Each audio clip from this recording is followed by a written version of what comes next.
चलो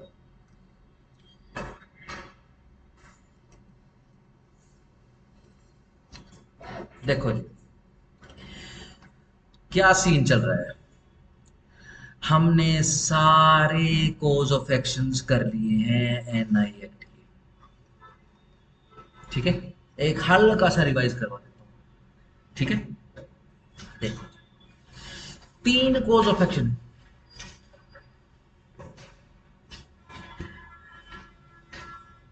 यानी अगर मैं कहूं कि भाई बाउंस कर देता हूं, बाउंस ऑफ प्रोमिजरी नोट। मैंने रिकॉर्डिंग का दबा दिया ना। Bounce off promissory note, bounce off bill of exchange और बाउंस ऑफ चेक। सीएचक्यू लिख दूं?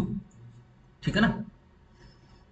अगर आपसे पूछा जाए कि चेक बाउंस होता है, हाँ होता है, ये तो हम सुनते हैं देखते भी हैं, और कहीं भी चले जाओ, ठीक है, लगभग लगभग चेक का ही जिक्र मिलेगा। बहुत हार्डली कोई सीरीज, कोई नाटक, कोई मूवी ऐसी होगी जिसके अंदर प्रोमिसरी नोट या बिल ऑफ एक्सचेंज का जिक्र मिलेगा। मेरी जितनी नॉलेज है, मैंने तो आज तक कोई ऐसी मूवी वगैरह देखी नहीं। ठीक है ना। हाँ, चेक चुक के बहुत लफड़े देखे हैं, न्यूज वगैरह में भी बहुत चेक के ही लगभग लफड़े देखे हैं। ठीक हो गया।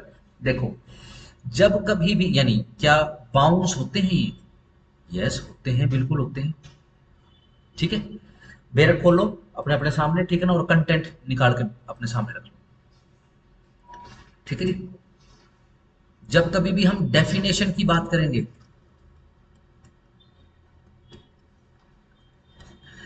ठीक है जी, डेफिनेशन क्लॉज, ठीक है, कहां डेफिनेशन है प्रोविजन नोट की? प्रोविजन का नंबर देखो, प्रोविजन का नंबर, कोटेशन देखो। चैप्टर 2 है या 3 है? चैप्टर 3 है, सेक्शन, सेक्शन 3 का, 3 का 4, कौन सा है? पहले बिल ऑफ एक्सचेंज आ जाएगा। अल्फाबेटिकल है क्या?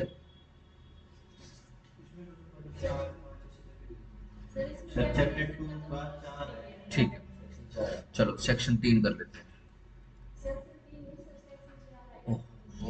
सेक्शन 4, चलो बिल ऑफ एक्सचेंज का 5, शाबाश, ऐसे बताओ ना, मजा आ गया। ठीक है जी, चेक का सही, सेक्शन 6। ठीक हो गया। देखो, जब प्रोमिसरी नोट और बिल ऑफ एक्सचेंज यदि बाउंस होता है, तो फिर क्या कराना पड़ता है? एक मैंडेटरी प्रोसीजर है जो आपको फॉलो करना पड़ेगा। ठीक हो गया। क्या कराना पड़ेगा?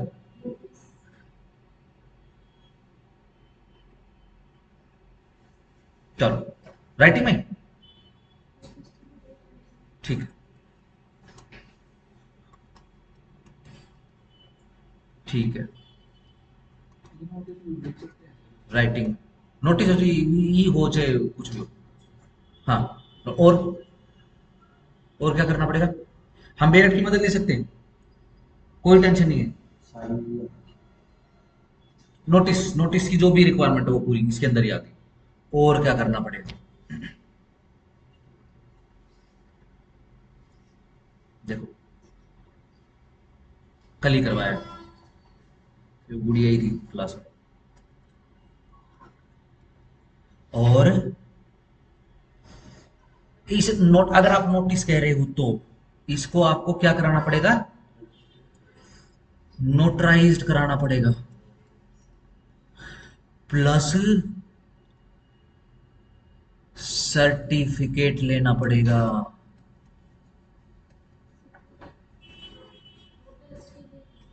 यस, ध्यान रखना, ये जो नोटिस है, यह जरूरी नहीं है कि ये आप भेजो सामने वाली पार्टी को। ये तो अपने लिए आपको एक राइटिंग में प्रो नोट लिख के रखना है कि ऐसे ऐसे प्रोमिसरी नोट था, या फिर ऐसे ऐसे बिल ऑफ एक्सचेंज था जो बाउंस हो गया, ब्रीच हो गया, जिसको मैंने नोट कर लिया है। ठीक हो गया।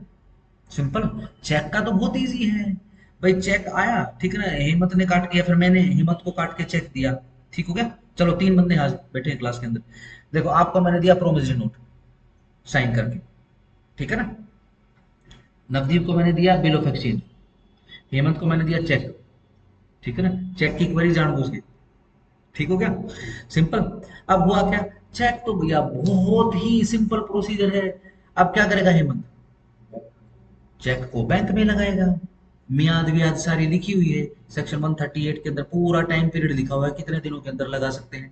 कल एक केस लॉ भी कर लिया हमने दोबारा से, ठीक हो गया? तो फिर क्या करेंगे? लेट्स से बैंक में लगा दिया, बैंक 2 दिन में या लगभग 24 घंटे के अंदर अंदर जो है अब रिटर्न मेमो देगा। अगर चेक पे हो गया तो पे हो गया, फिर तो कोई दिक्कत ही नहीं है। अगर चेक अनपेड रहा यानी बाउंस हो गया तो आपको रिटर्न मेमो मिलेगा। कहाँ से? बैंक से। उसके अंदर रीजन लिखा होगा भाई अनपेड क्यों रहा है ये, ठीक है ना? भाई फंड्स इंसफिशिएंट थे, या लिमिट क्रॉस हो गई है, या फिर व्हाटसोएवर, या कोई तीसरा रीजन था कि भाई साइन ही फेक कर रखे थे, या फिर भाई ये चेक में ही गड़बड़ है। चेक बुक देखिए ना, लेट्स से किसी आदमी के पास चेक बुक आई हुई है, उसने 1 जनवरी 2020 को खाता खुलवाया था। आजकल तो मैंडेटरी है, खाता खुलवाने के साथ में ही मैंडेटरी है आपके घर पे पहुंच जाएगी चेक। 1 जनवरी 2020 से एक भी चेक यूज नहीं हुआ आज तक। आज वो चेक बुक निकालेगा, बताओ यूजेबल है क्या? अपडेट करानी पड़ेगी वो जाकर, उस पे फिर डेट तो लिखी होती है। लिखी होती है। ठीक, सिंपल चेक बुक, काटी कुटी कुछ नहीं है, सिंपल चेक बुक है। अभी तो बनाओगे चेक, हाँ। चेक बुक वो तो प्रिंटेड है, वो तो फॉर्म है, वो तो फॉर्मेट है। अगर मैं कहूँ कि चेक ड्रॉवर जो है वो चेक ड्रॉ कर रहा है, तो वो बना रहा है चेक को, उस पे डेट के कॉलम के अंदर डेट लिख रहा है, ठीक है ना? भाई किसको सेल्फ पेड है यानी सेल्फ पे ही है तो सेल्फ पे ही करवा देगा, सिर्फ सेल्फ लिख देगा उसके ऊपर। किसी और बंदे को देना है कि भैया मेरा अकाउंट है, मैं कहूँ नवदीप को दे दो, तो मैं नवदीप का नाम लिखूंगा, ठीक है ना? पूरा क्रेडेंशियल लिखूंगा उसका, नवदीप सन ऑफ फलाना, जो भी जिस नाम से नवदीप ये अहमद जाना जाता है, ठीक है? फिर अमाउंट लिख दूंगा, वर्ड में भी लिख दूंगा, फिगर्स में भी लिख दूंगा, नीचे साइन कर दूंगा। इसको बोलेंगे मेक, या फिर चेक की भाषा में ड्रॉ। ये बना के फिर उसको ऐसे क्लिक क्लिक क्लिक करके अलग कर लूंगा, ठीक है ना? फिर दे दूंगा। रिटर्न मेमो आ गया। रिटर्न मेमो आने के बाद एक नेसेसरी प्रोसीजर क्या है भाई? फिर लीगल नोटिस देना पड़ेगा राइटिंग में। कुछ नोटराइज कराने की आवश्यकता नहीं, सिर्फ नोटिसर के साइन हो जाएंगे। नोटिसर कौन? लगभग वकील। लेमन थोड़ी ना बनाएगा लीगल नोटिस, उसको क्या पता? ठीक हो गया? सिंपल। नोटिस भेजेगा किसको? मेरे को, हेमंत, ठीक है ना? और नोटिस के अंदर ही टाइम पीरियड दे देगा भाई 15 दिन के अंदर अंदर पेमेंट कर दे दोस्त। अगर पेमेंट नहीं करेगा तो मैं फिर कोर्ट चला जाऊंगा। अगर 15 दिन के अंदर अनपेड रह गया, ठीक है जी, फिर हेमंत विद इन 30 दिन कहाँ जाएगा? कोर्ट के अंदर चला जाएगा, कोर्ट के सामने चला जाएगा, क्रिमिनल कंप्लेंट फाइल कर देगा 138 एनआई एक्ट की। ठीक हो गया? सही। चेक का तो बहुत फिक्स हो गया। अब प्रोमिसरी नोट को कहां लगाओगे? सोचो। Yes no? प्रोमिसरी नोट तो सिंपल एक कागज होता है, जैसे बताया आपको, एक सफेद कागज के ऊपर मैंने आपको लिख के दे दिया कि भाई मैं देनदार हूं। प्रोमिसरी नोट आपको दिया था शायद, गुड़िया को दिया था। भाई मैं गुड़िया का देनदार हूं और मैं बाउंड करता हूं अपने आप को पे करने के लिए, आई प्रोमिस टू पे फलाना फलाना रुपीज टू, ठीक होगा ना? सिंपल। ऐसे ही बिल ऑफ एक्सचेंज में रहेगा। सही। इधर अनकंडीशनल हो जाएगा, इधर तो ऑर्डर कर दूंगा मैं कि भाई ऑर्डर ऑफ माई या फिर ऑर्डर ऑफ हर, ठीक है ना? इनको पेमेंट मिल जाएगी। यहाँ पर मैं डायरेक्शन दे दूंगा अगर बिल ऑफ एक्सचेंज बना रहा हूँ, ठीक है ना? यहाँ पर भी अनकंडीशनल ही रहेगा बट ये डायरेक्शन जाएंगे, ठीक है ना? कि ऐसे ऐसे पेमेंट मिल जाएगी। कंडीशनल से चेक चेक ना कंडीशन तो सभी के अंदर ही होती है, ठीक है ना? बस ये प्रारूप होते हैं 1881 के हिसाब से। ठीक हो गया? अब सीधा सिंपल है, कागज है, कौन से बैंक में लगाओगे? किसी सोचो। में भी हो गई। किसी बैंक में नहीं लगेगा। सही। तो फिर ये बाउंस हो गया, कैसे हो गया, कैसे पता लगेगा? बकाया ये सीधी सी, जो भी उसके अंदर कंडीशन लिखी हुई है, जो भी स्टेप्स या ऑर्डर लिखा हो उसके अकॉर्डिंग पेमेंट ही नहीं हुई है। सही। सिंपल है। नॉन पेमेंट का आपको कम्युनिकेशन जो है, जो डिफॉल्टिंग पार्टी, उसको करना पड़ेगा। चेक में तो बहुत इजी है, ले भाई रिटर्न मेमो आ गया, प्रोमिसरी नोट का बिल ऑफ एक्सचेंज का क्या आएगा, कुछ नहीं आएगा उसका तो, कुछ नहीं आएगा, कोई रिटर्न मेमो नहीं होता इनका। तो कल को जब आप केस डालोगे प्रोमिसरी नोट या फिर बिल ऑफ एक्सचेंज के अगेंस्ट में पेमेंट प्राप्त करने का, तो वो डालने के लिए आपको बताना पड़ेगा भाई, जब पेमेंट या तो अनपेड रहा, क्या तूने कम्युनिकेट किया सामने वाली पार्टी को, ठीक है जी। अब वो बोलेगा हाँ जी किया, बोलेगा दिखा, चल पहले तो तू वो दिखा कि तेरी जब पेमेंट बाउंस हुई, जब ये प्रोमिसरी नोट बाउंस हुआ, ठीक है। ये देखो जी, मैंने कोर्ट में जाके, मैं नोटराइज के पास गया, ठीक है जी, मैंने एक सिंपल सिंपल कागज के ऊपर या फिर एफिडेविट या फिर स्टाम्प पर जो भी कुछ 10 रुपए, 20 रुपए, 50 रुपए, 100 रुपए, उसके ऊपर मैंने लिख लिया कि ऐसे ऐसे पेमेंट थी, प्रोमिसरी नोट था, देखो जी इसी के पीछे ये अटैच है, ये फलानी तारीख को पे होना था, फलानी तारीख को मैं गया बैंक के अंदर, ठीक है जी, कोई पेमेंट नहीं, प्रोमिसरी नोट था, तो कोई मुझे रिटर्न मेमो नहीं मिला है, ठीक है जी, सिंपल यही मिल गया मुझे। मैंने फिर लिखवा के कोर्ट से, जज से नहीं, कोर्ट में यानी किसी भी स्टेनो के पास चला गया, वो लिखवा लिया।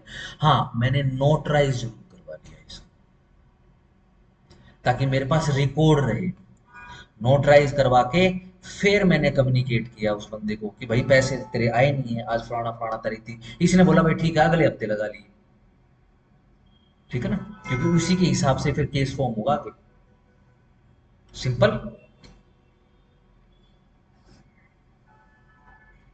प्लस सर्टिफिकेट भी लेना पड़ेगा, देखो जरा सेक्शन देखो, कौन सा सेक्शन था गुड़िया?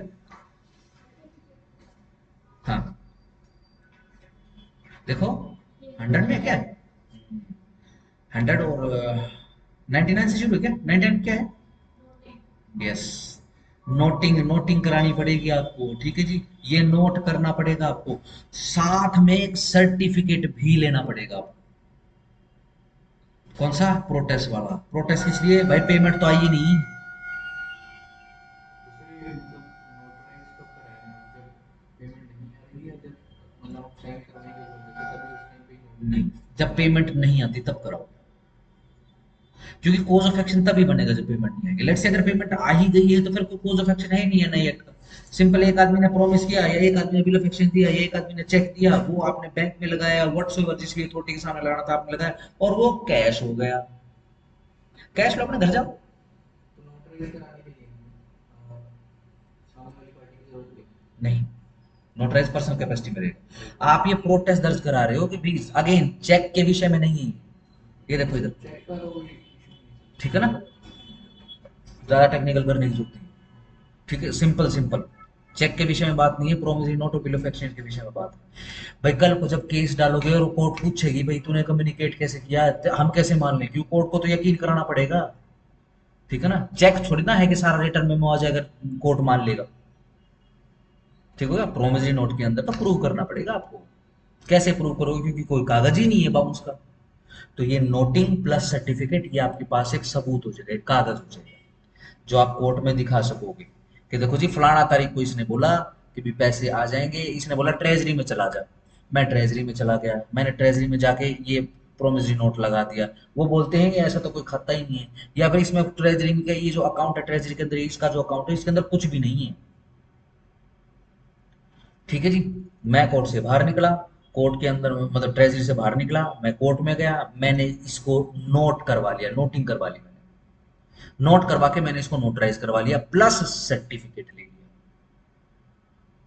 सर्टिफिकेट क्या, वही नोटरी पब्लिक ही देगा आपको सर्टिफिकेट, ठीक है ना, कि ऐसे ऐसे बंदा आया था, जैसे जैसे वो स्टैंप स्टूम्प लगाएगा ना, तो स्टैंप का पूरा बायोडाटा आपको लिख के दे देगा कि फलाना पेज मेरे रजिस्टर का, फलाने पेज के अंदर फलानी एंट्री, ठीक है जी, और उसकी पूरी डिटेल करवा के आपको लिख कर वो दे देगा कि आई सर्टिफाइड दैट कि मेरे पास ये बंदा आया था और इसने नोटिंग कराई है मेरे से, नोटिंग नोटराइज्ड कराई है इसने,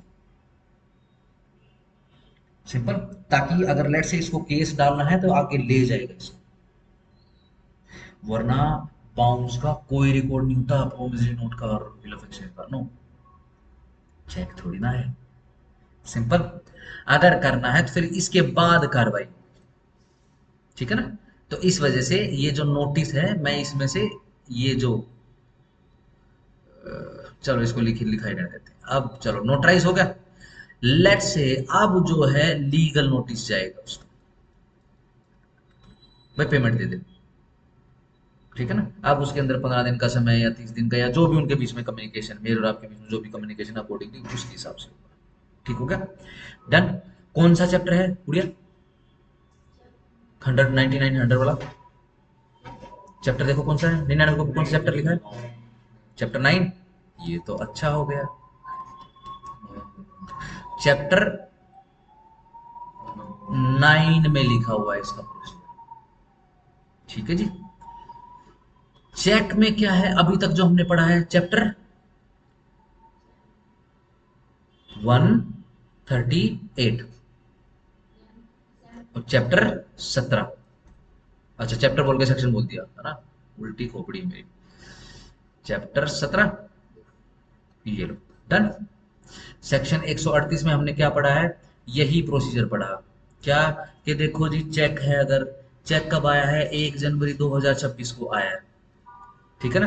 तो चेक का जो टाइम पीरियड है 3 मंथ्स, दशरथ के केस के अकॉर्डिंग। बेरेक्ट में मत देखना, बेरेक्ट में 6 महीने लिखा है, 6 महीने का नहीं है, ठीक है। देखो अगर इसी के नीचे अगर लिखा है तो 138 के नीचे मिलना चाहिए।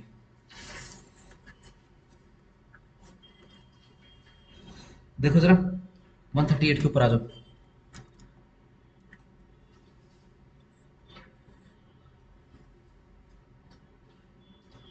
ये देखो,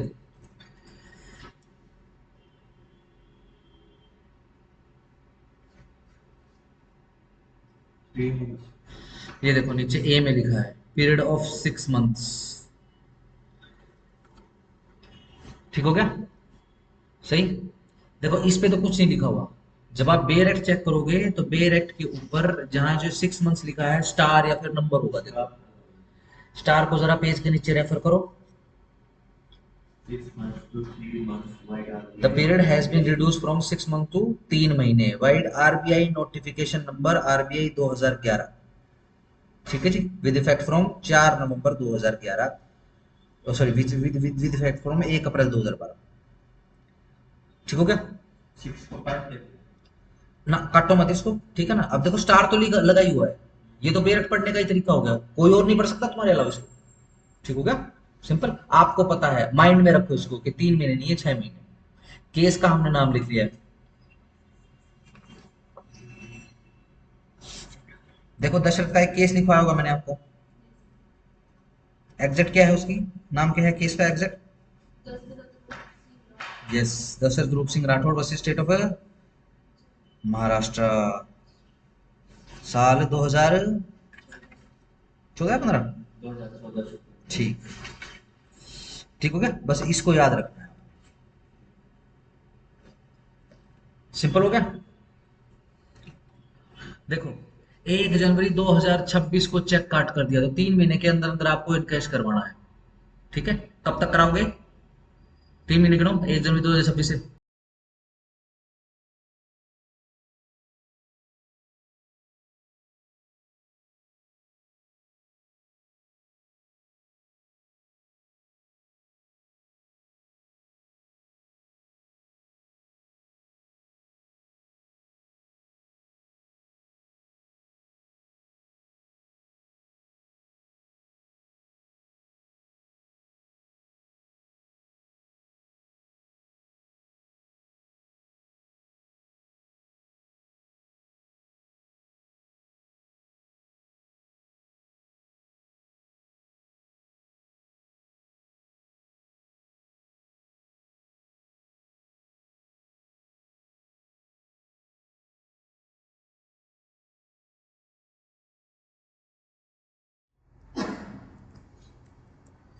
कमाल की बात है कि ये ना ये रिकॉर्डिंग चलती रहती है इसकी, बड़ी अजीब सी बात है।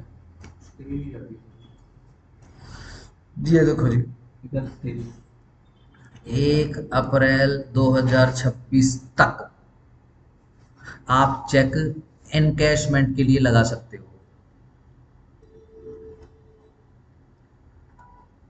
कैश भुगत सकते हो, चेक सॉरी कैश नहीं, चेक भुगत सकते हो, ठीक है जी। अब सिंपल, आगे क्या टाइम पीरियड दिया हुआ है? अब इसके 30 दिन के अंदर अंदर जब रिटर्न मेमो आ जाएगा, देखो इस तारीख को रिटर्न मेमो आ चुका है बैंक से कि क्यों पैसे पे नहीं हुए, ठीक है ना। अब इस डेट से 30 दिन के अंदर अंदर, ठीक है ना, 30 दिन के अंदर, 1 मई 2026 तक आपको लीगल नोटिस राइटिंग में, ठीक है ना, देना पड़ेगा, ठीक है ना। इसी लीगल नोटिस में आप 15 डेज, 15 दिन का टाइम पीरियड दोगे, और ये टाइम पीरियड कब से शुरू होगा, from the date of receiving, क्या, receiving of this legal notice, L N लिख दूं,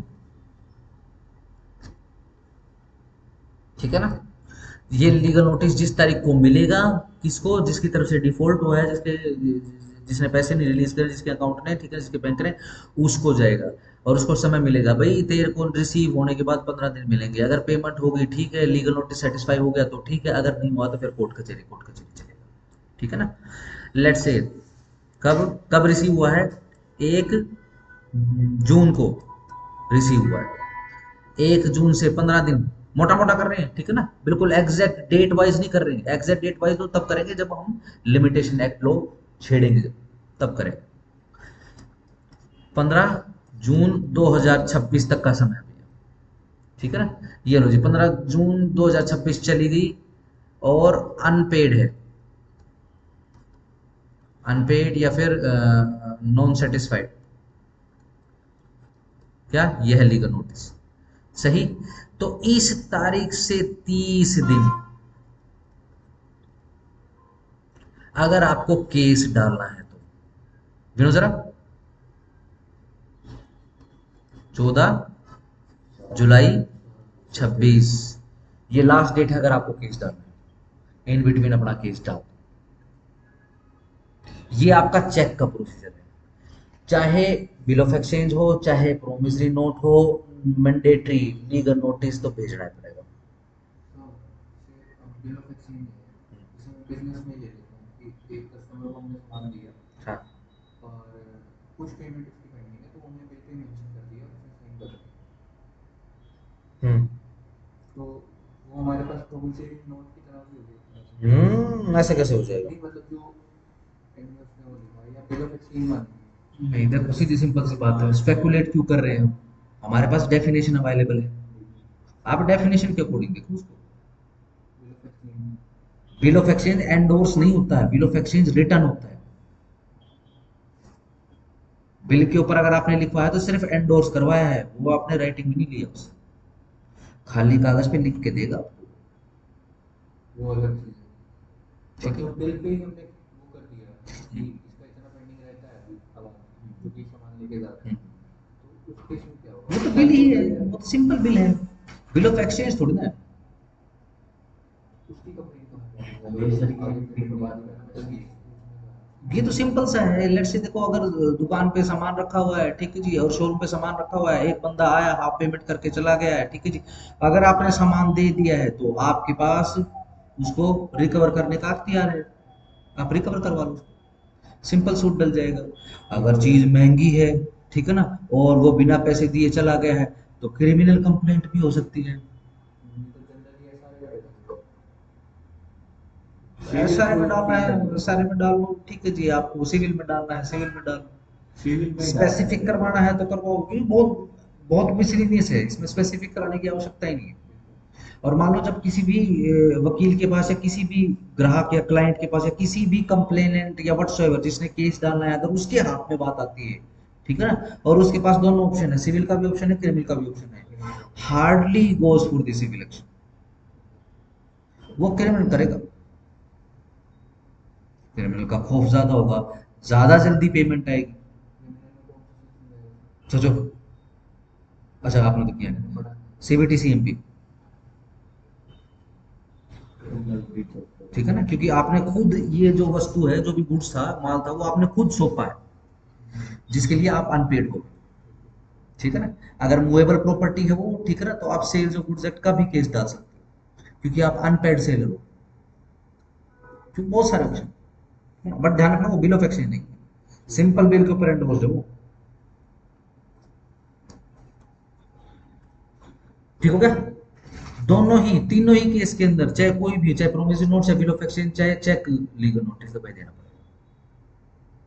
ठीक है ना। आप सीधा सिंपल, अगर बिल ऑफ एक्सचेंज है या प्रोमिसरी नोट है तो आपके पास चैप्टर 9 है। ठीक है ना। और अगर चेक है तो आपके पास चैप्टर 17 है। ठीक है जी। चैप्टर 9 हम कल देख चुके हैं। कुछ नहीं है, बस उसके अंदर सीधा सिंपल है, आपको नोटराइज करके रखना है। ठीक है ना। बाद में जो भी प्रोसीजर बनेगा, रिकवरी के मामले बढ़ते हैं। सर बिल ऑफ एक्सचेंज में जो खाली पेज पे लिख के देगा उसको नोट पेज नहीं होता उसको। हाँ क्या करो बिल ऑफ एक्सचेंज पे। सर बिल ऑफ एक्सचेंज में हाँ हाँ। वो मान लो उसको, मतलब वो अनपेड कर दिया, अनपेड हो गया, अनसेट, ठीक है। उसने सर इस पे व्हाइट पेज लिख के दे दिया।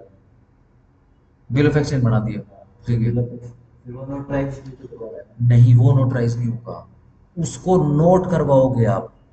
देखो, एक सिंपल कागज तो बिल ऑफ एक्सचेंज हो गया।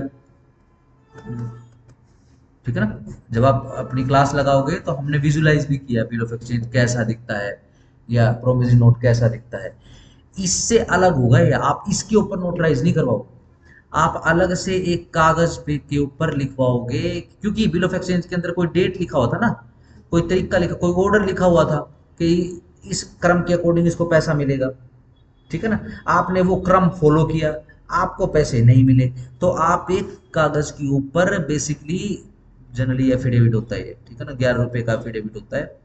ठीक है जी। इसके ऊपर आप अपना प्रोटेस्ट लिखवाओगे, नोटिंग करवाओगे। देखो जी, मैंने अकॉर्डिंगली जो बिल ऑफ एक्सचेंज था उसकी कंडीशन के अकॉर्डिंग, जो भी डायरेक्शन थी उसके अकॉर्डिंग ये लगाया, लेकिन मैं अनपेड रहा। मैं फलाना फलाना जगह पे गया, मैंने फलाना फलाना आदमी से मुलाकात की, उसको लगाया और उसने बोल दिया कि भाई पैसे तो है नहीं, जा।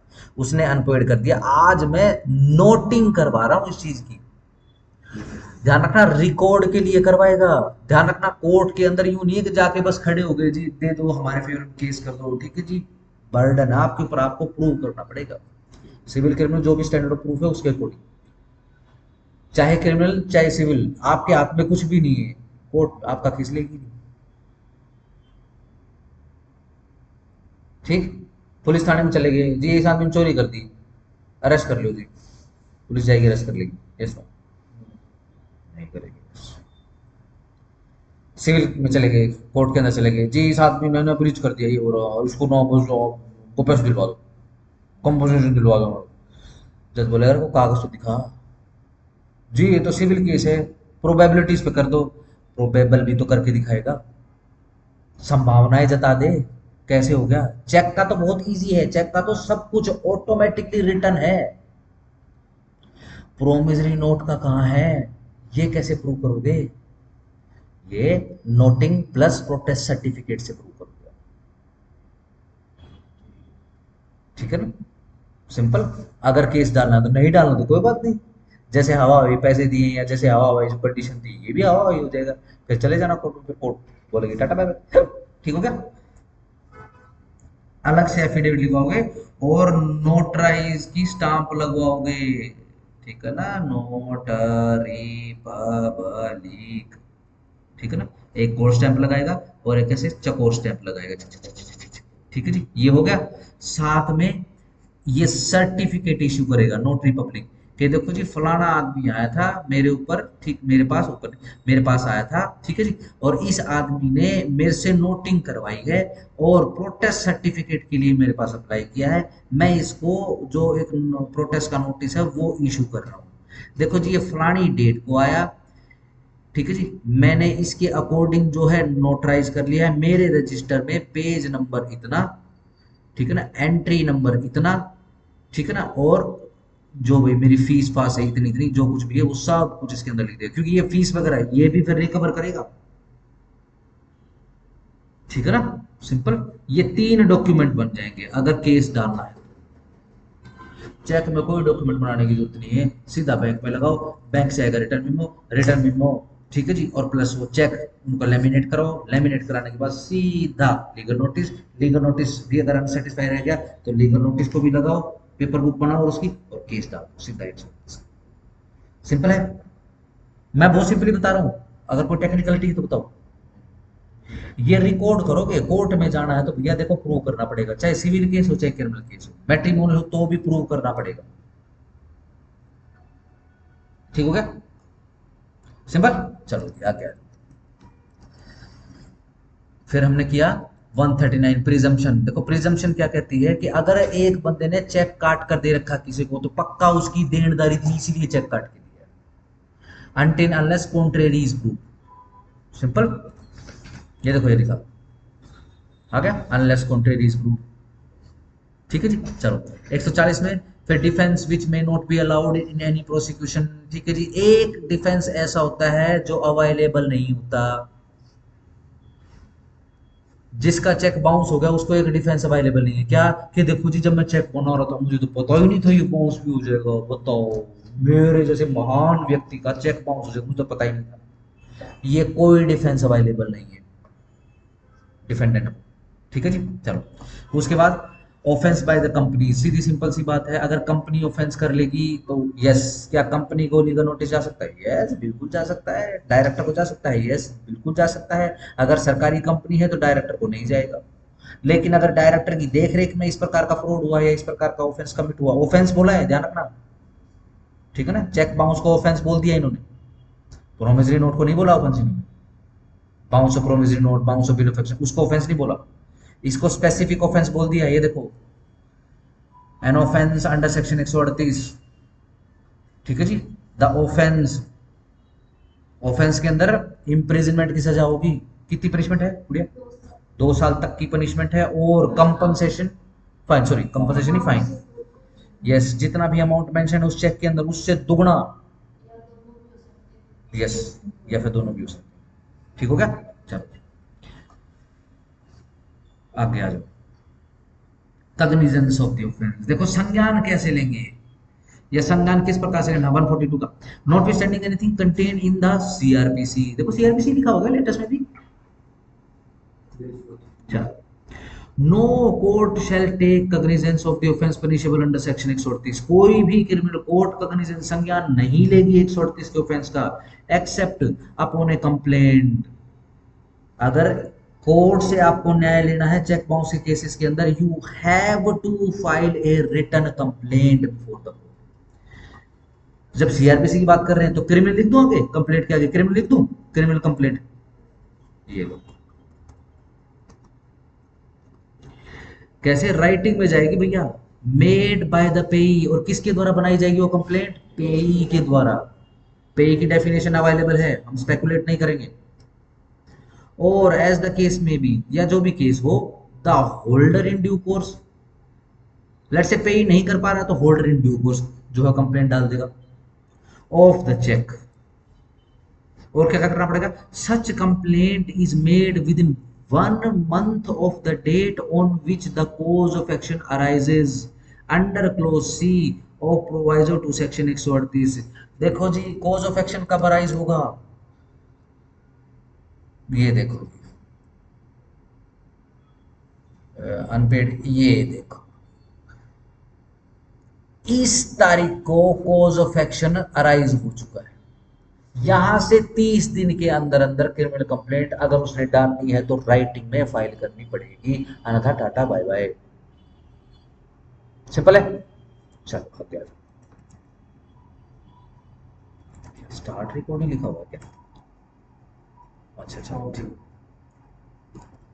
सिंपल हो गया। प्रोवाइडेड, परंतु यह बता दिया जाता है कि संज्ञान जो है कंप्लेंट का may be taken by the court, may को अंडरलाइन कर लेना, after the prescribed period. Yes prescribed period के बाद भी हो सकता है, यदि कंप्लेनेंट सेटिस्फाई कर देता है कोर्ट को दैट के उसके पास सफिशिएंट कोज था फॉर नॉट मेकिंग कंप्लेंट के वो कंप्लेंट नहीं बना पाया या कंप्लेंट फाइल नहीं कर पाया with in such period, with in that 30 दिन ऑफ पीरियड। ठीक है ना, लिखो साइड में कंडोनेशन ऑफ डिले।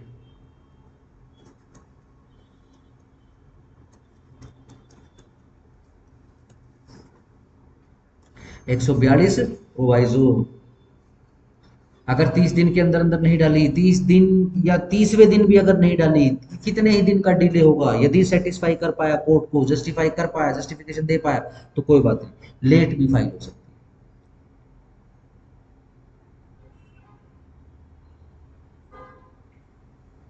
कंडोनेशन माफी, माफी की एप्लीकेशन, डीले की माफी। ठीक हो गया?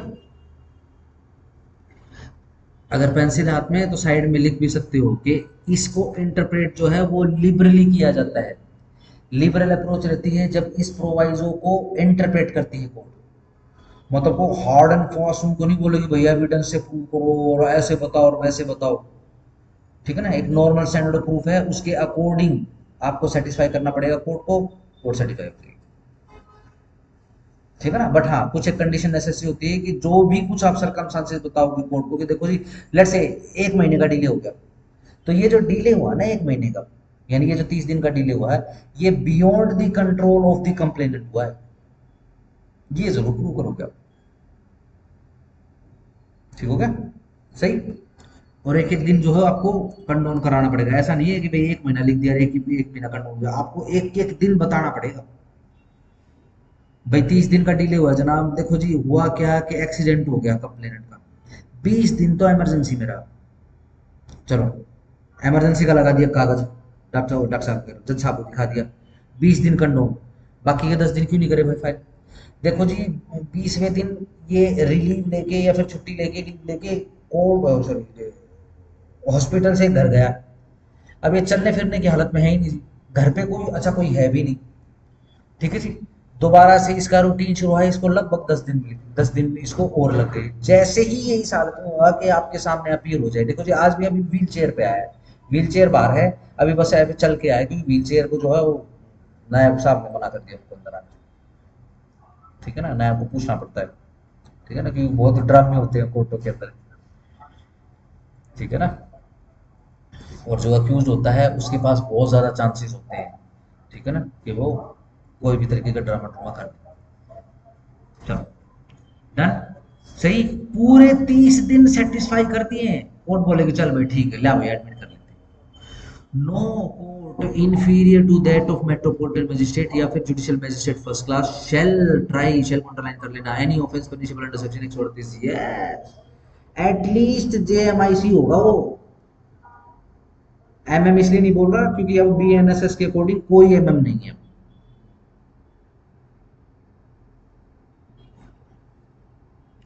The offense, number two, पढ़ो, the offense under section 138 shall be inquired into and tried only by court, शाबाश, underline shall, underline इंक्वायरी हो या फिर ट्रायल हो, वो सिर्फ और सिर्फ कोर्ट के द्वारा, यानी इंक्वायरी भी कोर्ट ही करेगी। अब सवाल आया इन्वेस्टिगेशन नहीं होती क्या इन केसेस के अंदर? जब क्रिमिनल कंप्लेंट है तो इन्वेस्टिगेशन नहीं होगी?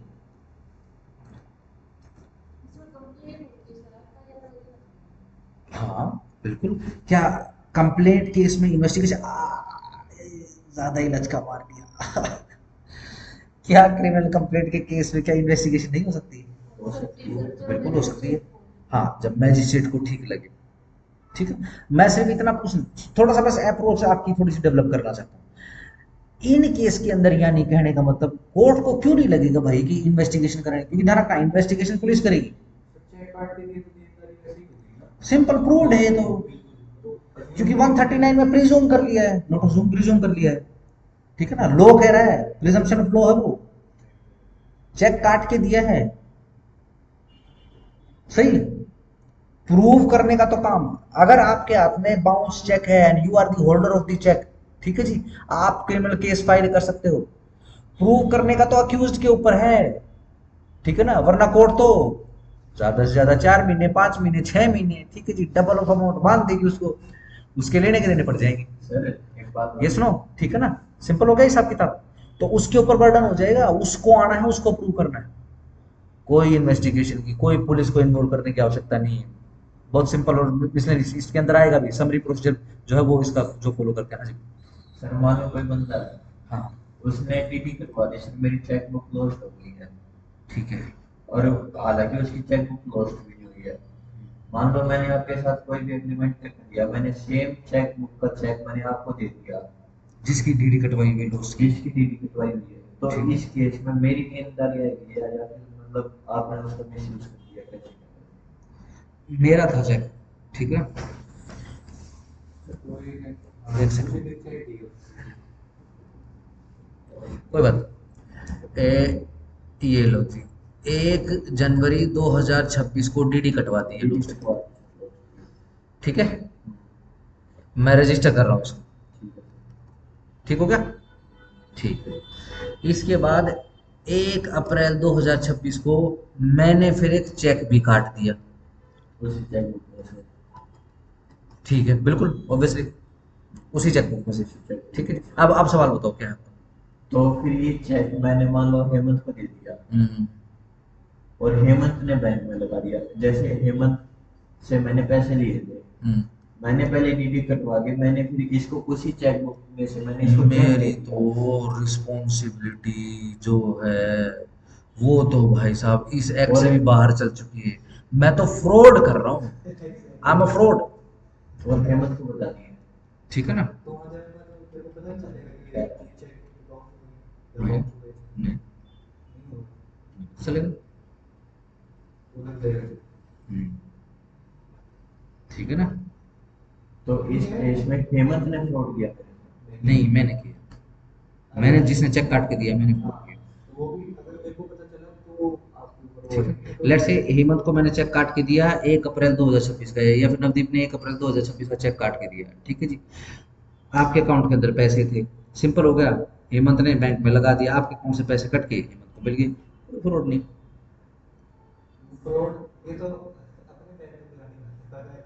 नहीं नहीं नहीं, जरूरी थोड़ी ना।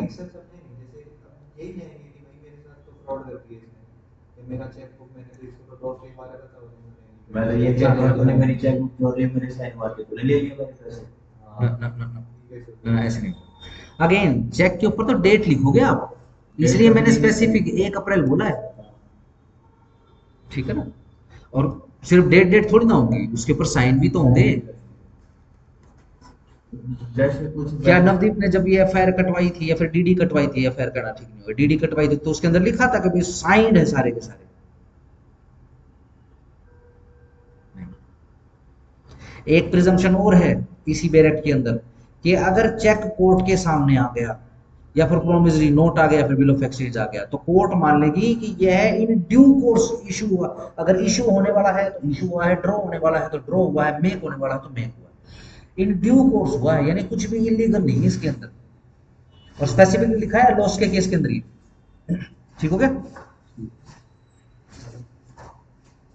और अगर बेसिकली ये फैक्ट कोर्ट के सामने आ गया, ठीक है ना, क्योंकि अगर नवदीप ने ये डीडी कटवाई तो कोई ना कोई यूज के लिए कटवाई है, अदरवाइज तो क्यों कटवाएगा? ठीक है ना, कोई दूसरा केस चल रहा है। अगर वहां पकड़ा गया तो यस, ध्यान रखना, फ्रॉड के केस के अंदर वो केस तो गया आगे इसमें। ठीक है, बहुत अच्छा डिफेंस होता है कि मेरे को तो ये गुम हो गई थी, ठीक है जी, और मैं तो इसकी डीडी भी कटवाई। बहुत अच्छा डिफेंस होता है, लेकिन रिस्पॉन्सिबिलिटी बहुत होती है। कहीं भी कोई क्रॉस फैक्ट आ गया या तो इस केस के अंदर या फिर किसी तीसरे गड्ढे केस के अंदर फंस जाएगा। और जो साइन मिसमैच हो तो बिल्कुल मिसमैच, वो मिसमैच है, मिसमैच। ठीक है ना? तो फिर मेरे ऊपर कौन सी लाइबिलिटी तो आएगी या नहीं आएगी? अगेन मिसमैच ही है, साइन मिसमैच ही है, ध्यान रखना, राइटिंग भी चेक हो सकती है। ठीक हो गया? सिंपल, बहुत सारी चीजें चेक हो सकती है। इवन ये भी चेक हो जाता है कि साइन पहले हुए हैं या डेट पहले लिखी गई है। लेट से 2 साइन है तो 2 साइन में से तो आजकल ये भी बता देते हैं कि ये साइन पहले हुआ और ये साइन बाद में हुआ। जो ओवर राइटिंग हुई है वो ओवर राइटिंग ओरिजिनल है या ये बाद में हुई है, कितने दिन के बाद हुई है, सब कुछ पता लग जाता है। ठीक है ना? बहुत मुश्किल है आजकल। आगे आ जाओ।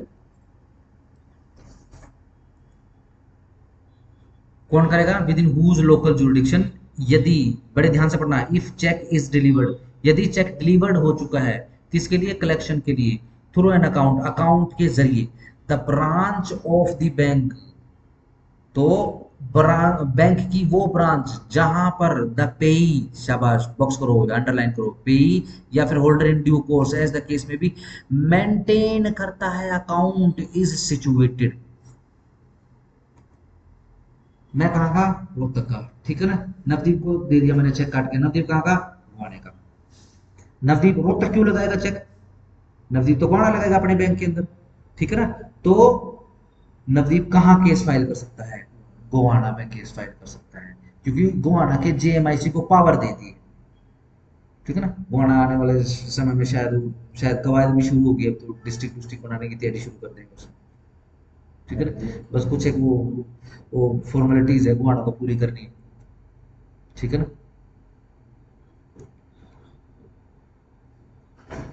ठीक हो गया, चलो। तो वो वाला जेएमआईसी यानी वहां पर भी आप किए जा सकते हैं। दूसरा, यदि चेक इज प्रेजेंटेड, यदि चेक प्रेजेंट किया गया है पेमेंट के लिए पेई को या फिर होल्ड एंड ड्यू कोर्स को, otherwise through an account, account के अलावा, जैसे कैश पकड़ना हो भैया, तो ब्रांच किसकी, ड्रोवी बैंक की, जहां पर ड्रोवर मेंटेन करता है अकाउंट इज सिचुएटेड। अगर आपको सीधा सिंपल कैश पेमेंट लेनी है तो आप अपने बैंक में नहीं जाओगे, अगर अपने बैंक में जाओगे तो अकाउंट में पेमेंट आएगी। ठीक है ना, अगर लेट से मैंने चेक काट के दे दिया, ठीक है ना, दो चेक काट के दे दिए मैंने, एक नवदीप को दे दिया, एक हेमंत को दे दिया, ठीक हो गया। हेमंत ने अपना अपने अकाउंट में पेमेंट लेनी है तो हेमंत चुपचाप जो है अपने घर पे जाएगा, जो जिस बैंक के अंदर हेमंत का अपना पर्सनल खाता है अपने बैंक में जाएगा और अपने अकाउंट में वो चेक लगा देगा। ये लो जी, मैंने अपने अकाउंट में लगा दिया, पेमेंट आ जाए तो मेरे अकाउंट में डाल देना, यस नो। ठीक है जी। नवदीप को कैश पेमेंट चाहिए, मैंने चेक काट के दे दिया, ठीक है जी। नवदीप क्या करेगा, मेरे बैंक में जाएगा। लेट से मेरा बैंक का नाम है एसबीआई, तो एसबीआई की किसी ब्रांच में नहीं, एसबीआई की वो ब्रांच जिसमें मेरा जिसमें मेरा खाता है, वहां पे जाएगा, कैश लगाएगा, क्योंकि ऊपर निशान लगा हुआ है क्या, डबल लाइन लगी हुई, क्या पेड टू लिखा होगा, तो पेड टू फलाना फलाना, paid to the holder in due course, paid to the payee. Account payee में डबल लाइन होती है, अलग अलग निशान होते हैं, कल ही बेसिकली हमने किए थे अलग अलग निशान लगाने का मतलब क्या होता है, कैंसल्ड इन स्पेशली कैंसल्ड या फिर जनरल कैंसल्ड, ठीक है ना, कई प्रकार के और निशान वगैरह होते हैं, वो सारे के सारे हमने कर लिए जो कि आते हैं बेसिकली। ठीक हो गया, डन। इस प्रकार से होता है। इन दोनों जगहों के जेएमआईसी को पावर है, वो इंक्वायरी कर सकता है इन केसेस की और ट्राई कर सकता है। Exercise for the purpose of clause a के पर्पस के लिए, ये इस ए की बात हो रही है, जहां पर cheque is delivered for collection at any branch of the bank of the payee, किसकी है, पेई या फिर होल्डर इन ड्यू कोर्स की है, then the cheque shall be deemed to have been delivered to the branch of the bank in which the payee holder in due course as the case में be maintain the account. Yes, वही बात। कौन सा समझा जाएगा, वो bank जहां पर पेई का अकाउंट है। ठीक है ना, अकाउंट पेमेंट का मतलब होता है अकाउंट में पैसे आएंगे, आपको नहीं मिलेगा एक भी रुपया, आपके अकाउंट में आएंगे, आपको यूज करना है आप यूज करो, बैंक तो आपके अकाउंट में डलवा देगा और रिपोर्ट बना के अपने पास रख लेगा, है ना। अपनी भी तो बैलेंस शीट मिला के चलनी पड़ती है बैंकों को। Validation of transfer of pending cases, ये देखो, केसेस एक जगह से दूसरी जगह पे ट्रांसफर करने होते हैं, उसके विषय में लिखा गया है। देखो जरा, एक नंबर लिखा हुआ है पीरियड के अंदर, ओरिजिनल तो नहीं था ये, देखो कब आया, ठीक है ना, दशरथ रूप सिंह राठौड़ के केस के बाद आया है। दशरथ रूप सिंह के केस के अंदर बहुत सारी अमेंडमेंट हो गई है चैप्टर 17 के अंदर, ठीक है ना, याद कर लो, याद कराऊं केस का। दशरथ रूप सिंह राठौड़ ने चैप्टर 17 का रूप बदलवा दिया है, याद हो जाएगा, रूप बदल गया इसका। देखो क्या है, नॉटविथस्टैंडिंग एनीथिंग कंटेनिंग सीआरपीसी, कोई भी जजमेंट, कोई भी डिग्री, ऑर्डर या फिर डायरेक्शन किसी भी कोर्ट का, all cases transfer to the court having jurisdiction under subsection 2 of section 142 as amended by the negotiable instrument amendment act ordinance 2015। Yes, ordinance के थ्रू आया है, अध्यादेश के थ्रू आई है अमेंडमेंट, ये ध्यान रखना। Shall be deemed to have been transferred under this act, क्या समझा जाएगा कि इस एक्ट के अकॉर्डिंग ट्रांसफर करी गई है, यदि that subsection had been in force at all material times. ठीक है जी, ऐसा ही समझ के कि भाई ये एनफोर्समेंट पे था, यानी मान लो इस एक्ट के आने से पहले यदि कोई केस ट्रांसफर हुआ तो इस ऑर्डिनेंस के थ्रू ट्रांसफर हुआ माना जाएगा उसको। Notifying anything contain in subsection 2 of section 142 of subsection 1 where the payee or holder in due course as the case may be has filed a complaint against the drawer of a check in the court having jurisdiction under subsection 2 of section 142, or the case has been transferred to that court under subsection 1 and such complaint is pending in that court, shall all subsequent complaints arising out of 138 against the same drawer shall be filed before the same court irrespective of whether those checks were delivered for collection or presented for payment within a territorial jurisdiction of that court। ठीक है जी, कोई फर्क नहीं पड़ता है। देखो सीधी simple सी बात बता रहे हैं कि ट्रांसफर हो गया, एक स्पेशल कोर्ट में आ गया मामला, ठीक है ना, फिर उसी कोर्ट में जाएगा, ठीक है ना, बिल्कुल सिंपल है ये, इसके ऊपर ज्यादा तवज्जो भी देने की जरूरत नहीं। 142 में सिर्फ इतना ध्यान रखना, ऑर्डिनेंस के थ्रू आई है ये, और ऑर्डिनेंस कब आया है, 2015 में आया, बस।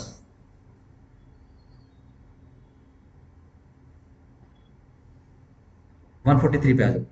Power of court to try case summarily, yes summary procedure चलेगा, चेक काट के दे रखा है, ऊपर से प्रिजम्पशन है सेक्शन 139 की, तो बस खत्म बात।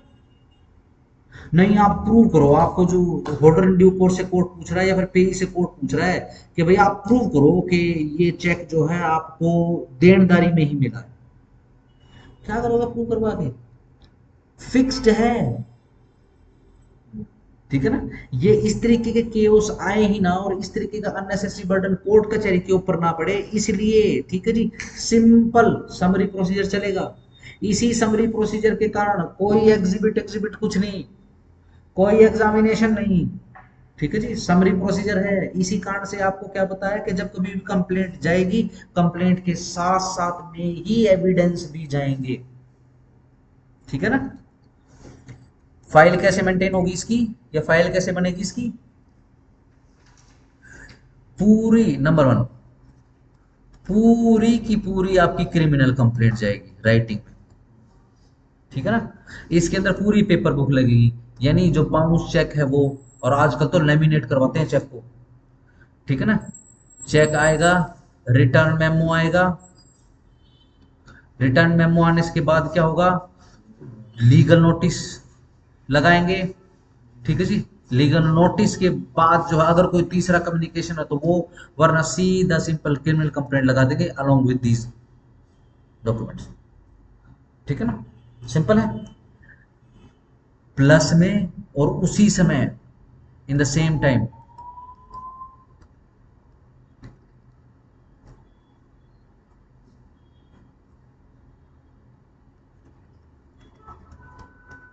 एविडेंस भी फाइल हो जाएंगे इसी कंप्लेंट के साथ में, क्योंकि समरी प्रोसीजर है, ठीक है जी। एविडेंस में क्या होगा, जो ऊपर आपने ये डॉक्यूमेंट जो लगा रखे हैं, इसकी आप एक लिस्ट ऑफ एविडेंस तैयार करोगे, एक इंडेक्स तैयार करोगे, उस इंडेक्स के अंदर सारी की सारी डिटेल डालोगे। इसके बाद अपनी लिस्ट ऑफ विटनेसेस, ठीक है ना, लिस्ट ऑफ विटनेस में क्या करोगे, देखो जी मैंने अपने बैंक में लगाया, तो मेरे बैंक का क्लर्क, कौन सा बैंक,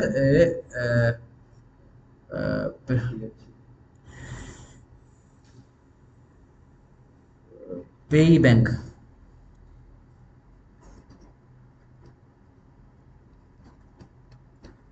ठीक है जी, उसका clerk number one. Number two, किस बैंक का कलर, ड्रॉवी बैंक का कलर।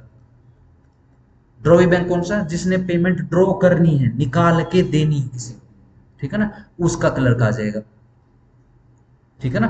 क्यों, क्योंकि एक तो चेक लगाया है, इसको प्रूव करना पड़ेगा, हाँ जी हमारे बैंक में लगा था जी, किसने लगाया था जी, इन्होंने लगाया था जी, ये कौन है जी, इनका हमारे बैंक में अकाउंट है, ये इस चेक के अंदर पेई है या फिर होल्डर इन ड्यू कोर्स है।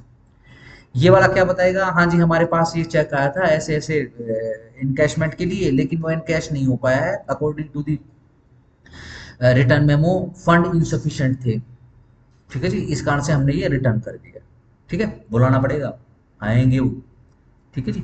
और कोई भी एविडेंसेस हैं, जैसे कि विटनेसेस हैं, जैसे कि कंप्लेनेंट स्वयं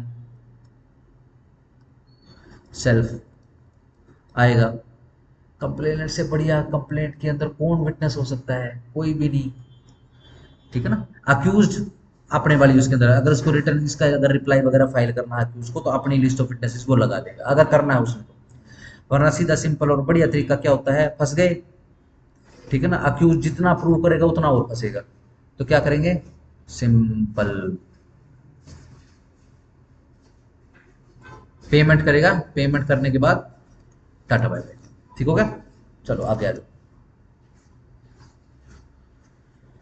Notwithstanding anything contained in the CRPC, all offences under this chapter shall be tried by a judicial magistrate of first class या फिर MM and the provisions of section 262 से लेकर 265 both inclusive किसका CRPC का यही summary procedure का ये ठीक है ना as far as may be applied to such trials ठीक है वही प्रोसीजर अप्लाई हो जाएगा इसके अंदर एविडेंस कुछ नहीं होते कोई क्रॉस एग्जामिनेशन नहीं होता कोई क्रॉस एग्जामिनेशन नहीं होता प्रूव्ड है क्या करोगे क्रॉस एग्जामिनेशन करोगे सिंपल है प्रोवाइडेड दैट परंतु यह भी बता दिया जाता है in the case of any conviction in summary trial अगर समरी ट्रायल के अंदर कोई कन्विक्शन हो गई है इस सेक्शन के अंदर इट शैल बी लॉफुल यह लॉफुल होगा मैजिस्ट्रेट को कि वो पास करे सेंटेंस इम्प्रिजनमेंट का for a term not exceeding एक साल से ज्यादा का नहीं होना चाहिए and an amount of fine exceeding 5,000 rupees और 5,000 रुपये से ज्यादा का फाइन ना लगाए परंतु यह भी बता दिया जाता है आपको आगे that when at the commencement of or in the course of summary trial under this section यह अपीयर होता है मजिस्ट्रेट के सामने कि नेचर है केस का वह ऐसा है कि sentence of imprisonment a term exceeding एक साल के सेंटेंस जो है ना इम्प्रिजमेंट का वो एक साल से ज्यादा may have to be pass वो पास करना पड़ेगा और that it is for any other reason किसी दूसरे कारण के कारण undesirable to try the case summarily भाई इसको समरीली ना सुना जाए तो बेहतर रहेगा इस केस के अंदर काफी लोग हैं प्रिजम्पशन अराइज तो कर ली है लेकिन प्रिजम्पशन का भी अब क्योंकि देखो शेल प्रिजम्पशन है यानी इसको कॉन्ट्रेरी तो प्रूव करवाया जा सकता है बहुत ही टेक्निकल कॉन्ट्रेरी प्रूव हो चुका है अब तो ये चेक भी कैसे आया है होल्डर या फिर पेई के पास ये प्रूव करवाना पड़ेगा अगर जैसे ही कोर्ट के माइंड में ये बात आएगी भाई अब तो ये प्रूव करवाना पड़ेगा तो ध्यान रखना अब समरी प्रोसीजर नहीं चलेगा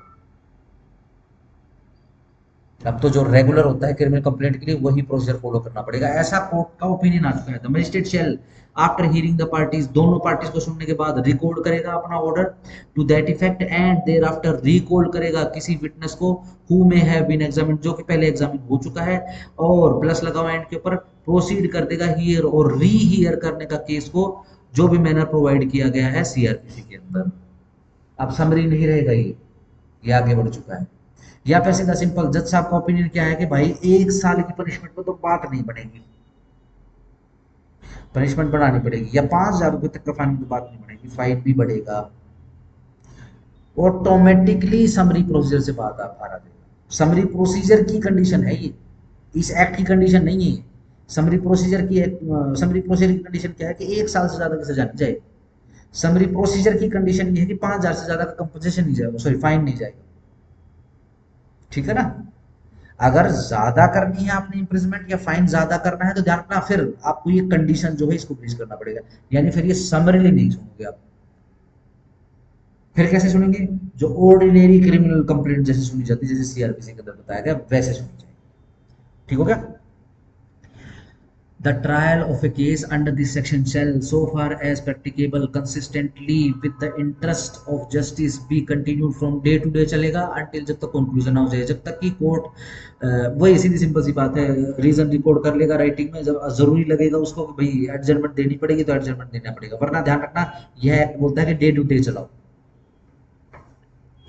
Every trial under this section shall be conducted as expeditiously as possible. जितना जल्दी हो सके उतना जल्दी ट्रायल निपटाना है और हर मानव प्रयास करना पड़ेगा shall be made to conclude के conclude हो जाए ट्रायल विद इन अंडरलाइन करो 6 महीने के अंदर अंडरलाइन कब से from the date of filing of the complaint complaint जिस दिन फाइल हुई उसके 6 महीने के अंदर कंप्लीट कर दो इसको ठीक हो गया चलो जी 143A भी आया है देखो जरा 143A कब आया है 2018 के अंदर ठीक है जी देखो कितनी शानदार बात है एंटरिम कंपनसेशन कितनी इंपॉर्टेंट चीज थी जो रहती थी इसके अंदर कई केसेस ऐसे होते हैं जो बिल्कुल क्लियर कट केस होते हैं भैया क्लियर कट कैसे एक आदमी ने चेक काट के दे रखा है ठीक है जी ऊपर से सारे सर्कमस्टांसेस प्रूव्ड हैं ठीक है जी अब बहुत सिंपल बात है भाई ये केस को इवन चलाने का भी कोई फायदा नहीं पेमेंट आज नहीं तो कल जो डिफॉल्टर है उसको करनी ही पड़ेगी तो क्यों ना इंटरिम पेमेंट पहले दिलवा दी जाए, क्यों ना उसको खर्चे दिलवा दिए जाए ये केस डालने के। केस तो जीतना आज नहीं तो कल 6 महीने के बाद जीतेगा, ठीक है ना। तो interim compensation notwithstanding anything contained in the CrPC the court trying an offence under section 138 may order the drawer of the cheque to pay interim compensation, ठीक है ना। इंटरिम कंपनसेशन पे करने के लिए, बोलने के लिए, ठीक है ना, किसको, कंप्लेनेंट को। इन ए समरी ट्रायल के अंदर या फिर समन्स केस के अकॉर्डिंग, जहां पर pleads not guilty, where he pleads not guilty to the accusation made in complaint, ठीक है जी। अब वो गिल्टी प्ली नहीं करता, गिल्टी प्ली करने का मतलब होता है कंपनसेशन के जैसे, हाँ जी मैं अपनी गलती मानता हूँ, गलती मानता है ना, चल भाई पेमेंट कर। अब बोलेगा भाई नहीं, गिल्टी गिल्टी तो प्ली नहीं कर रहा, मैं तो ट्रायल प्ली कर रहा हूँ, ठीक है जी। तो क्या करेंगे, उसको बोलेंगे भाई इंटरिम कंपनसेशन जो तू पे कर दे। इन एनी अदर केस, किसी दूसरे केस में, अपॉन फ्रेमिंग ऑफ चार्ज, तब कब होगा, चार्ज जब फ्रेमिंग होगी, चार्ज फ्रेम जब होंगे तब उसको बोला जाएगा भाई इंटरिम कंपनसेशन पे कर दे। अब ये जो इंटरिम कंपनसेशन है under subsection 1 shall not exceed, underline करो, नोट को अंडरलाइन करो, और कितना, 20%। अगर 1 लाख रुपए का चेक का केस डाला हुआ है तो 20,000 रुपए इंटरिम कंपनसेशन के जैसे दिए जा सकते of the amount of the cheque. The interim compensation shall be paid within 60 days, underline करो, 60 दिन के अंदर अंदर, फ्रॉम द डेट, कब से, from the date of the order, जिस तारीख को ऑर्डर आया उस तारीख से 60 दिन के अंदर अंदर पैसा मिल जाएगा उसको। अंडर सबसेक्शन 1 और, या और को सर्कल करें ना, with in such further period, कोई भी आगे का पीरियड नॉट एक्सीडिंग 30 डेज, जो 30 दिन से ज्यादा का नहीं होगा, as may be directed by the court, जैसे ही जो भी डायरेक्शन आई है कोर्ट की, ऑन सफिशिएंट कोज, किसी भी सफिशिएंट कोज पर, being shown by the drawer of the cheque, ठीक हो गया। चलो, यदि drawer of the cheque is acquitted, देखो क्या सिचुएशन होती है, केस आया चेक बाउंस का, ठीक है, सही। आप लोगों ने मेरे ऊपर अलग अलग कैपेसिटी में चेक बाउंस का केस डाल दिया, सही है, सही। आपने इंटरिम कंपनसेशन के लिए अप्लाई किया, ठीक है ना, मेरे से आपने 20,000 रुपए भी ले लिए, ठीक है ना। लेकिन इस केस के अंदर मैं एक्विट हो गया, बाइज्जत बरी हो गया, कंपनसेशन तो चला गया, उसका क्या करेंगे, सोचो क्या करना चाहिए, है ना, वापिस आएगा ना। चलो, देखो ड्रॉवर, यस, चेक का इज एक्विटेड, वो मुक्त हो गया, एक्विट हो चुका है। The court shall direct, underline shall, direct करेगी कंप्लेनेंट को टू रीपे, पुनर्भुगतान के लिए, to the drawer the amount of interim compensation with interest, शाबाश, अब इंटरेस्ट भी लगेगा, इंटरेस्ट के ऊपर प्लस लगा देता हूँ, एट द बैंक रेट, जो भी बैंक रेट है, as published by the Reserve Bank of India, जो भी आरबीआई ने बता रखा है, prevalent at the beginning of the relevant financial year, ठीक है जी। उस साल का जो फाइनेंशियल ईयर है, उस साल का जो भी रहेगा शुरुआती rate of interest, within 60 days from the date of the order, 60 दिन के अंदर अंदर पेमेंट करना पड़ेगा, और विद सच फर्दर पीरियड, जो 30 दिन से ज्यादा का नहीं होगा, जैसे भी जो भी कोई डायरेक्शन आएगी कोर्ट की, ठीक है ना, जो भी सफिशिएंट कोर्स शोन करने के बाद जो कंप्लेंट का बताया गया,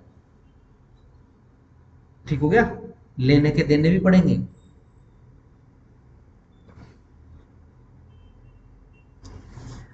interim compensation payable under this section may be recovered, underline करो, may be recovered as if, जैसे कि वह फाइन हो अंडर सेक्शन 421 सीआरपीसी के जैसे, यही एग्जीक्यूशन वगैरह क्या, ये सीधे सिंपल 421 जो आपका, ठीक है ना। फाइन कैसे आपको लेना होता है, ये एग्जीक्यूट कैसे करवाते हैं, ठीक है ना, ये एग्जीक्यूशन का जो चैप्टर आता है सीआरपीसी के अंदर, उसके अंदर लिखा हुआ 421। The amount of fine imposed under section 138 और या फिर amount of compensation awarded under section 357 of CRPC shall be reduced by the amount paid or recovered as interim compensation. Yes, चाहे आपको फाइन इंपोज करा जाए आपके ऊपर या फिर कंपनसेशन देने के लिए बोला जाए, जो भी इंटरिम कंपनसेशन आपसे लिया गया है उसको घटा देंगे, जो भी फाइन है उसमें से, जो भी कंपनसेशन है उसमें से, डन है अकॉर्डिंगली।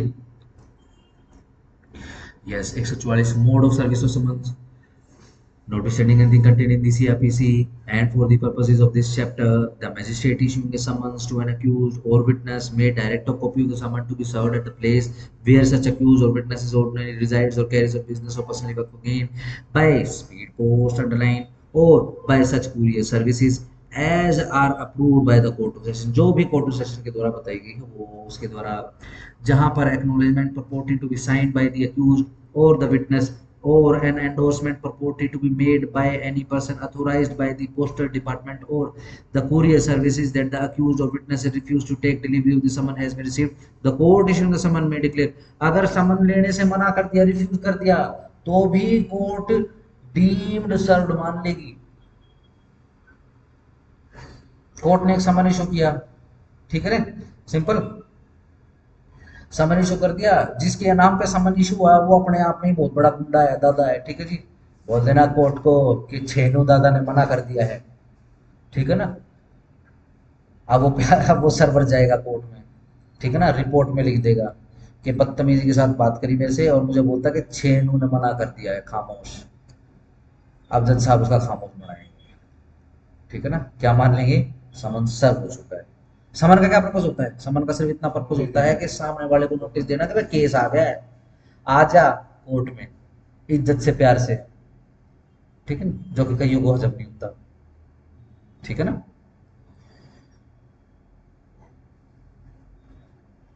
है ना, कहावत बोली जाती है, कुत्ते को घी और लीचड़ को प्यार हजम नहीं होता। तो फिर उसको मूली टेढ़ी करनी पड़ती है, ठीक है ना, फिर वारंट में आएगा, ठीक है जी। बेलेबल वारंट में नहीं आएगा तो नॉन बेलेबल में आएगा, नॉन बेलेबल में जाएगा तो बिल्कुल छेनों की तरह छेदते हुए लेके आएगी पुलिस उसको। अगर जज साहब का मूड खराब होगा उस दिन, ठीक है ना, उसका छेना अलग कर देंगे उसका, जज साहब बड़ी मुश्किल हो जाएगी बेचारे को।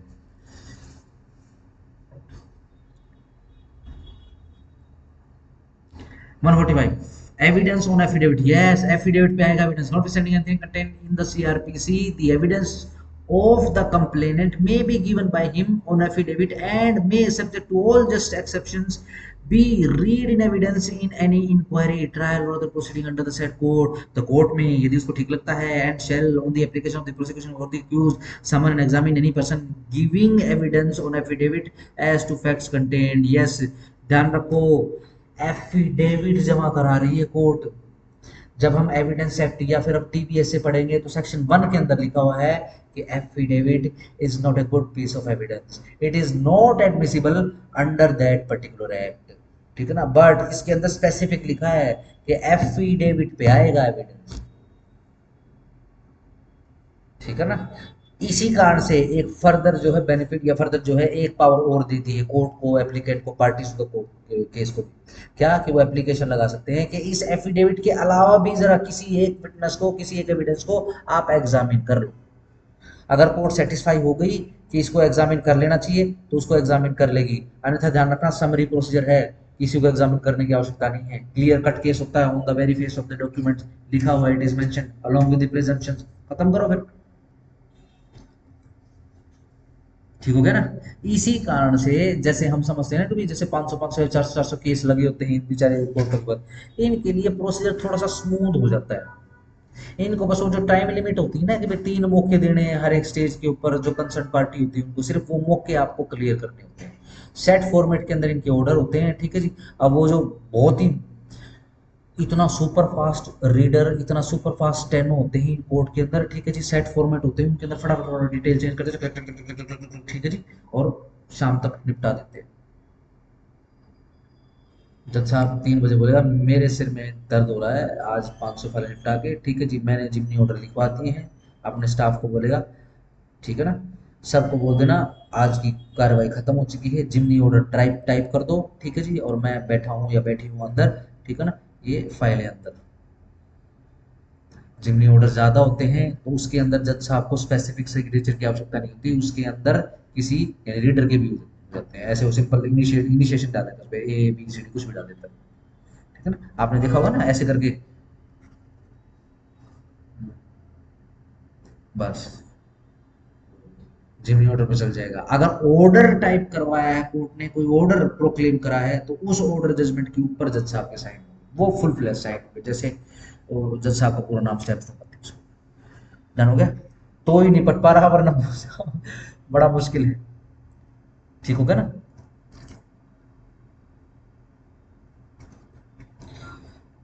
ये चेक बाउंस के केसेस का जो स्टाफ होता है, ये संडे को भी मैंने काम करते हुए देखा है। संडे के दिन या तो ड्यूटी मजिस्ट्रेट बैठता है कोर्ट के अंदर और पिछले दरवाजे से वो बैठते हैं। ठीक है ना, काम ही पूरा नहीं होता, क्या करें। जो पेंडिंग काम है, जो ऑर्डर्स वगैरह हैं जो करवाए हैं, वो संडे के दिन जो है, या कोई भी गस्टेड होती है, कंप्लीट होता है, उस दिन आके जज साहब करवाते हैं, क्योंकि बहुत बर्डन होता है कोर्ट से।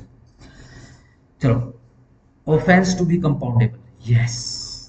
क्या समझौते हो सकते हैं? Yes, notwithstanding anything contained in CrPC, कोई फर्क नहीं पड़ता सीआरपीसी में क्या लिखा हुआ है। हर एक ऑफेंस पनिशेबल अंडर, जो कि इस सेक्ट के अंदर पनिशेबल है, शैल बी कंपाउंडेबल, उसमें समझौते, कंप्रोमाइज एक्सेट्रा हो सकता है। पावर ऑफ अपीलेट कोर्ट, ये शाबाश, power of appellate court, order payment pending appeal against conviction, notwithstanding anything contained in the CrPC in an appeal bye the drawer against the conviction, yes.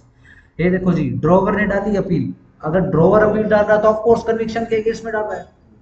Under section 138 the appellate court में order the appellant to deposit such sum, appellate court बोलेगी भाई तू ऐसा काम कर, अपना पैसा जमा करा दे, विच शैल बी मिनिमम ऑफ 20%, जो कम से कम 20% हो ऑफ द फाइन, फाइन का या फिर कंपनसेशन का, avoided by the trial the court, yes. अन्यथा ध्यान रखना, अपील भी कोर्ट, अपीलेट कोर्ट एडमिट नहीं करेगी। अपीलेट कोर्ट कौन होगी? चलो स्पेशल कोर्ट तो होगी जेएमआईसी की, अपीलेट कोर्ट कौन सी होगी? सेशन। ठीक है ना। अब जैसे कि मान लो, इसी कारण से कुछ बच्चे कंफ्यूज हो जाते हैं।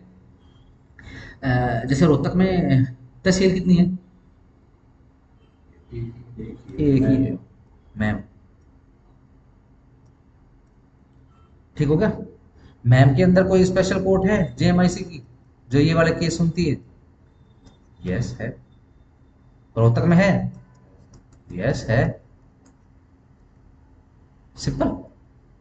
लेकिन यदि अपील डालनी है किसी भी जजमेंट ऑर्डर के अगेंस्ट में, तो ध्यान रखना वो तो रोहतक की डलेगी, वो मैम की डलेगी, रोहतक की तो रोहतक की डलेगी, मैम की यहाँ आना पड़ेगा, रोहतक आना पड़ेगा, क्योंकि सेशन कहाँ बैठते हैं? सेशन तो यहाँ बैठते हैं। ठीक हो गया, सिंपल है। चलो यार, हाँ क्या करो। अब तो ये क्या स्पेशल कोर्ट अब तो नहीं, ना ना ना, अगेन स्पेशल कोर्ट में तो जेएमआईसी है, उसमें तो ओरिजिनल केस जाएगा, हम अपील की बात कर रहे हैं।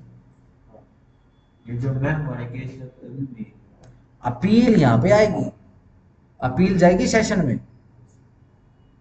अगर केस डल रहा है तो रोहतक का इधर, मैम का उधर। ठीक है ना। चलो आगे।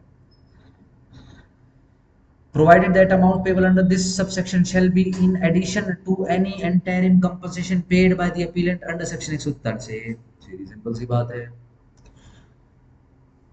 यह भी बता दिया जाता है कि जो भी अमाउंट पेबल रहेगा इस सेक्शन के अंदर शेल बी इन एडिशन, वो एडिशनल रहेगा to any interim composition, interim composition के अलावा रहेगा। ठीक है ना। यानी सिंपल, क्या इंटरिम कंपोजिशन अपीलेट स्टेज पर दिया जा सकता है? यस। ये जो आपको 20% पता है, ये तो अपील एडमिट करने की कंडीशन है। इसके बाद अगर सामने वाली पार्टी आ गई, उसने इंटरिम कंपोजिशन के लगा दिया, तो 20% और देना पड़ेगा।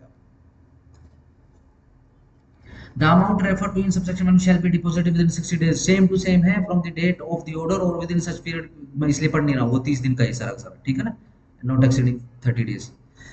The appellate court may direct to release the amount deposited by the appellant to the complainant any time during the pendency of the appeal. Yes, during the pendency of the appeal भी बोल सकते हैं, जितना भी पैसा तेरे को order किया गया है, चल भाई रिलीज कर दे, पैसा दे दे परली पार्टी को। ठीक है ना। अब ये रीपेमेंट, रिलीज, ये आ गया। Shall direct the complainant to repay, इसलिए नहीं पढ़ रहा हूँ क्योंकि हम पढ़ चुके हैं। लेट से अपील सक्सेसफुल हो गई और अपील के अंदर जो है एक्विटल आ गया या फिर उसके फेवर में ऑर्डर आ गया ड्रॉवर के, ठीक है ना, तो जितना भी कंपनसेशन एसेट्रा वेसेट्रा इंटरिम जो कुछ भी है फाइन फून, वो वापस रिपे किया जाएगा। सेम टू सेम कंडीशन आ गया। ये लो, खत्म। सही, खत्म हो गया। चलो फटाफट केस लो लिख लो इसके।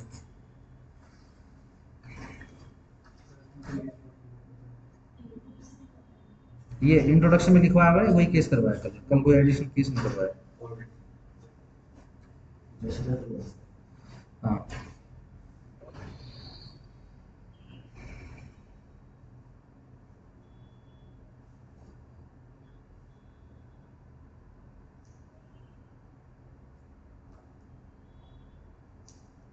लिस्ट निकाली थी यार, कहाँ गई?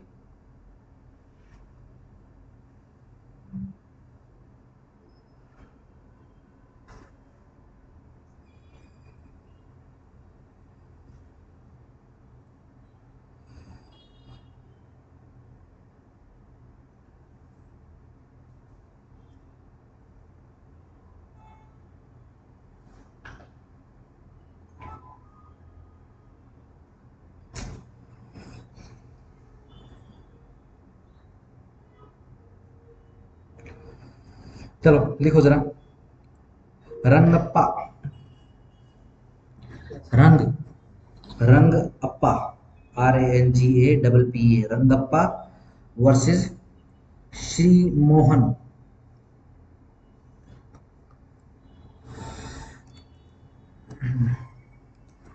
Versus Shri Mohan 2010 supreme court.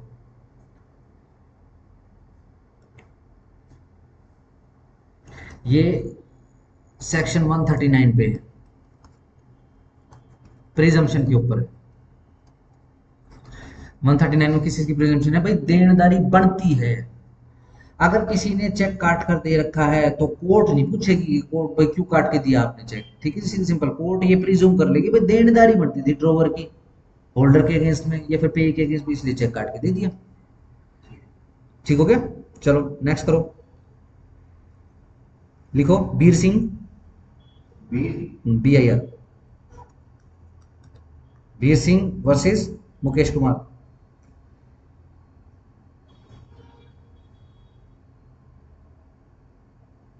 अगर ब्लैंक चेक हो तो फिर एक आदमी ने ब्लैंक चेक दे दिया है,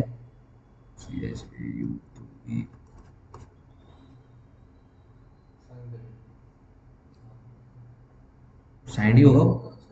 सिर्फ चेक की बात कर रहा हूं, तो भी सेम प्रिजम्पशन है क्या?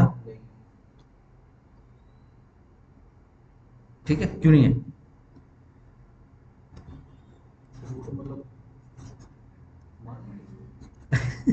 तो तुम आना क्यों बोलते भी? बजर राउंड चलता क्या? दोबारा से सुनो, मैंने सिर्फ चेक बदला है, सिंपल चेक 139 की प्रिजम्पशन, चेक ब्लैंक है। सिंपल क्वेश्चन है, क्या अभी भी सेक्शन 139 की प्रिजम्पशन सेम रहेगी या 139 की प्रिजम्पशन हट जाएगी या बदल जाएगी? ठीक है ना, सिंपल सेम रहेगी।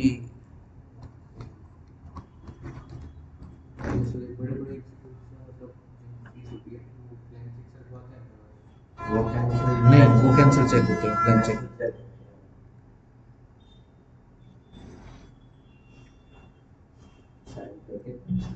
तो जब पेमेंट नहीं आती है या देनदारी होती है तो लास्ट में पेमेंट को उगाही करवाने के लिए वो उसको भर के उसमें लगा देते हैं, वो ब्लैंक चेक्स नहीं होते, ध्यान रखो।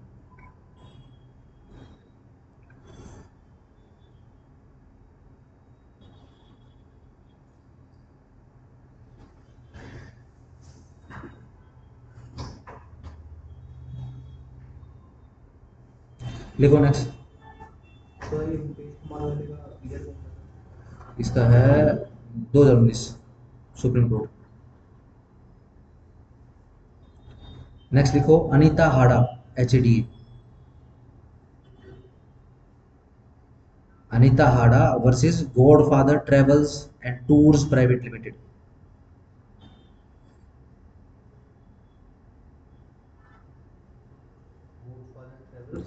Godfather tours and travels private limited.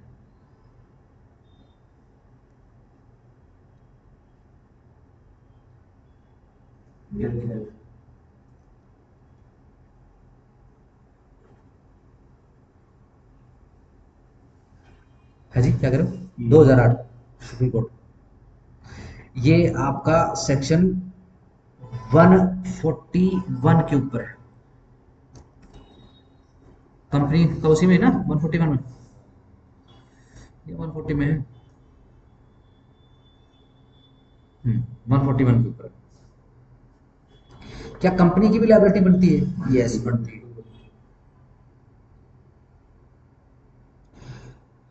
Next करो, लेटेस्ट लिखो जरा, P Mohanraj versus Messrs, capital में एम, फिर स्लैश, फिर कैपिटल में एस और डॉट, ऐसे लिखोगे इसको।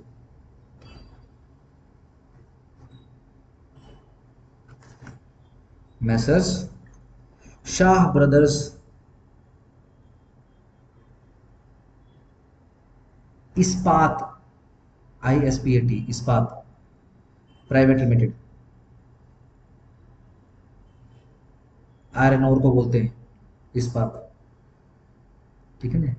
अगर मैं कहूँ कि भाई आयरन इंडस्ट्री को हिंदी में इस्पात उद्योग या वैसे वो बोलते हैं, ठीक है ना। 2021 सुप्रीम कोर्ट।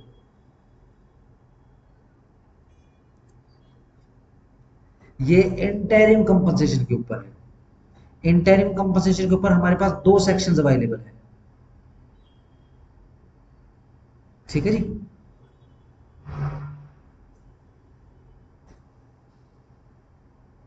सही, देखो जरा कौन कौन से 2 सेक्शन है इंटरिम कंपनसेशन के। 100, एक तो 142,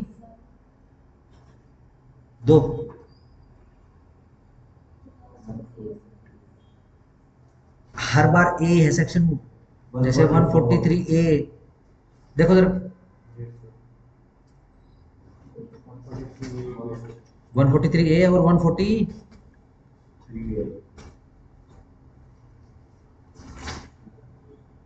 उसके बाद 143A के बाद, हाँ,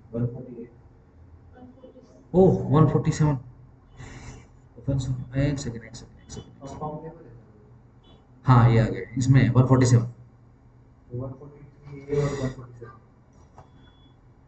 ये भैया वन, रुको देखो इसके ऊपर 148 लिखा हुआ है, क्या लिखा हुआ, सेक्शन अलग है क्या? अच्छा, इसमें इसी के अंदर ही मिक्स कर दिया, चलो 148, ठीक, डन हो गया, ठीक है जी। ये आपके केस रूल आ गए, सिंपल। इंटरिम, इंटरिम कैसे काम करता है, रीपेमेंट का क्या रूल है, रीपेमेंट का क्या रूल नहीं है, एक्विटल पे क्या है, सजा के ऊपर क्या है, कैसे भुगतान करवा जाएगा, सारा का सारा बताया गया है, लोहे के कारोबार के अंदर बताया गया, ठीक हो गया, डन। चलो जी, ये हो गया आपका नेगोशिएबल इंस्ट्रूमेंट एक्ट खत्म। और कोई है तो बहुत, लेकिन ये आपके लीडिंग केस लॉज है, ज्यादा बर्डन जो मिसलेनियस वेरिएट है उन पे मत बनाना। प्रैक्टिस